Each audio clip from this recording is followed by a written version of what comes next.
Well, hello everyone, this is Brian again. It is spring 2014. It's toward the end of April, and I apologize for not being very good about giving updates in the fall or the summer. It's kind of depressing out here when everything gets dry and brown, but anyway, it's springtime again in Austin, Texas.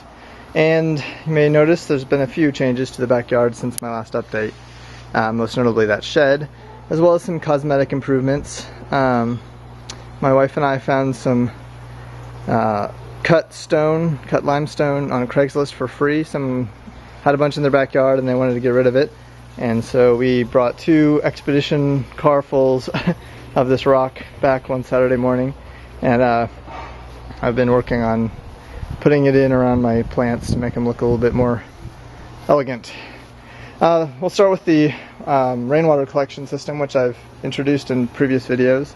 I extended the tank and the pipe down to this corner and put a little bit more permanent base under everything to make it a little bit nicer.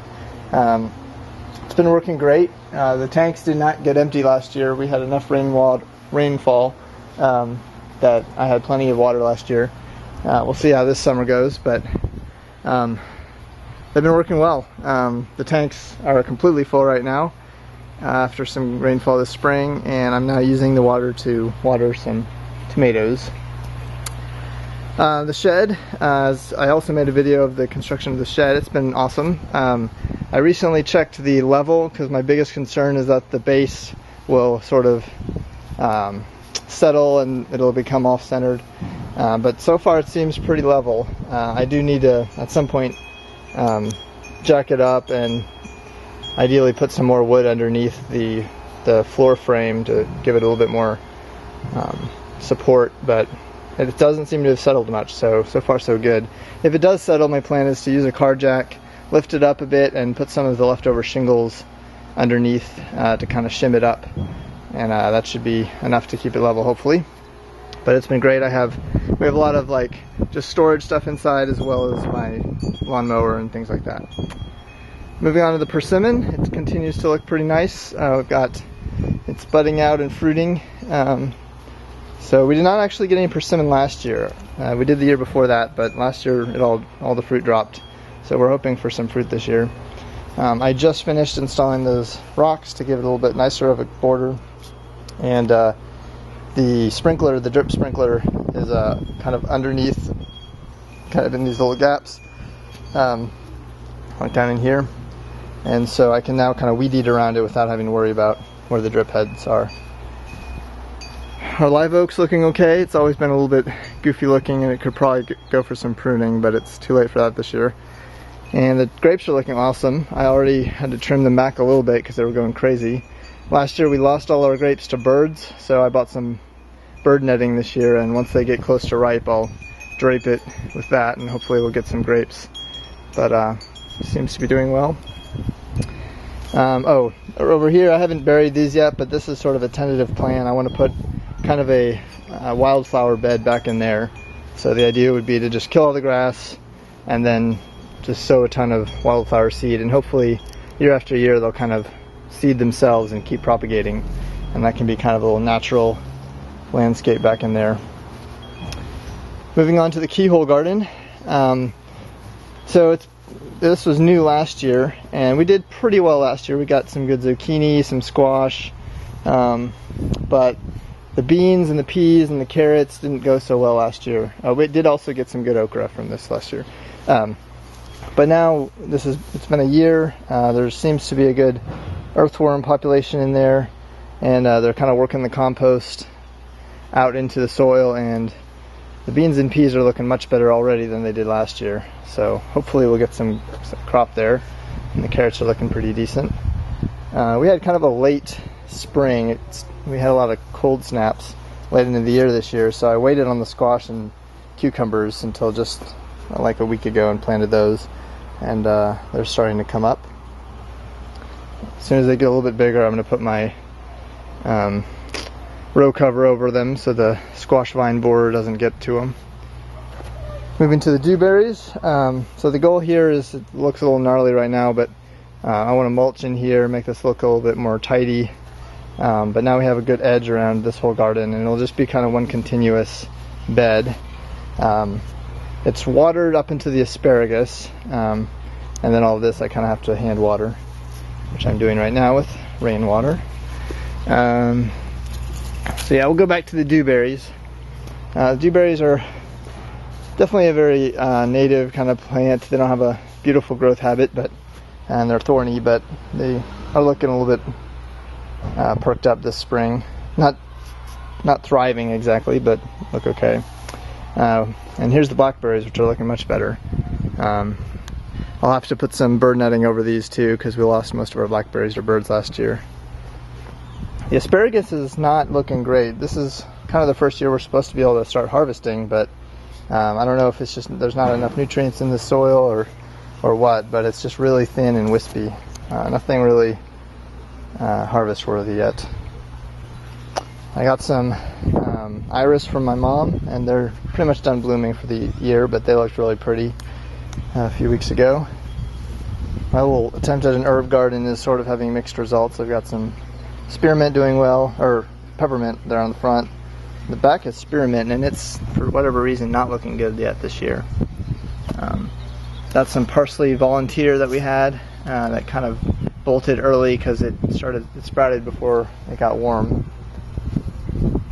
And in here are tomatoes, and because we had more cherry tomatoes last year than we could possibly eat, and a lot of them just fell, so I had cherry tomato volunteers all over the place. Like you can see, even over here, there's just tomatoes like growing like weeds, which is kind of a neat problem to have.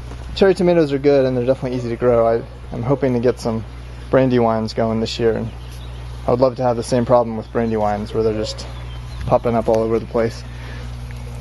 So I did plant a few from seed. We'll see if they actually catch on. In the aquaponics over here, they also had a ton of cherry tomatoes, but that was it last year.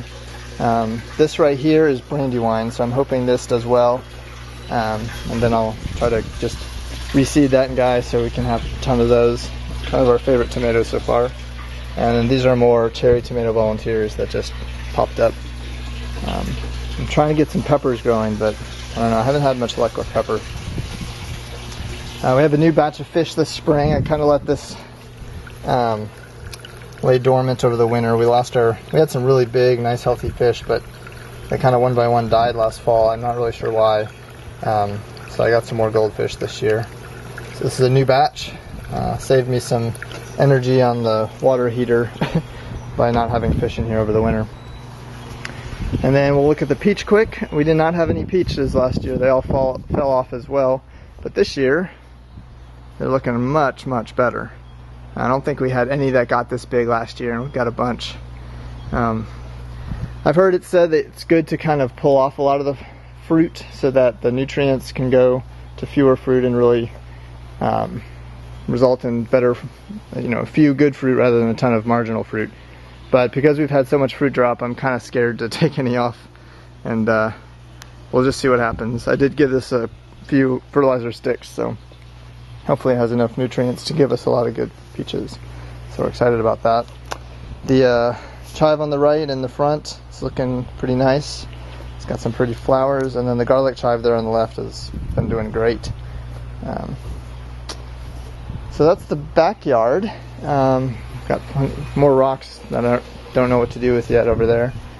We'll do a quick round in the front. So I tried a bunch of herbs in here last year, and the only ones that caught on were the rosemary, which we've cooked with and looks great, as well as some sage, which is looking nice. But the oregano, the thyme, and the lavender didn't make it. Down here in the front I have some lantana. This one's looking good. These are kind of, I don't know why, but they're not looking as good. But hopefully they'll come in. And then we got some bricks, and I kind of put them down in front. We have an erosion problem because water comes off the roof and erodes away. And so I've kind of put those bricks in to help with that. Our aloe got damaged by the freeze, but we put towels over it, so it does seem to have survived. Hopefully it'll come back. And Our front tree has died, which is unfortunate. I'm gonna have to cut him down and figure out what to put in place of it. And our lawn is not looking great, but oh well. We'll go back around the back and look at the rainwater collectors. So like I said, the rain barrels have stayed full most of the year and been doing great. I put some insulation around the pipe there at the bottom over the winter, and I have a shut-off valve right here so that I can just shut that off, drain it out, and not have to worry about the whole line freezing, just this stretch right here. I've continued to have a little bit of leakage. You can see around this one especially, there's a lot of just mildew and whatnot. I don't really know what to do. I've tried a number of things to try to seal it off. I got this putty stuff that's supposed to like fuse to PVC, and it's okay to, it like works fine in water. It's like for sealing boats and stuff, but it didn't really attach to this blue material, so it still leaks. But the leak is so slow that it really hasn't been a problem. It's just more of a nuisance because it stays wet down there. But it's been doing well, so pretty happy about that. So I guess that's the update. Thanks for watching, and no promises as to when I'll give another update, but hope you enjoyed this one. Thanks.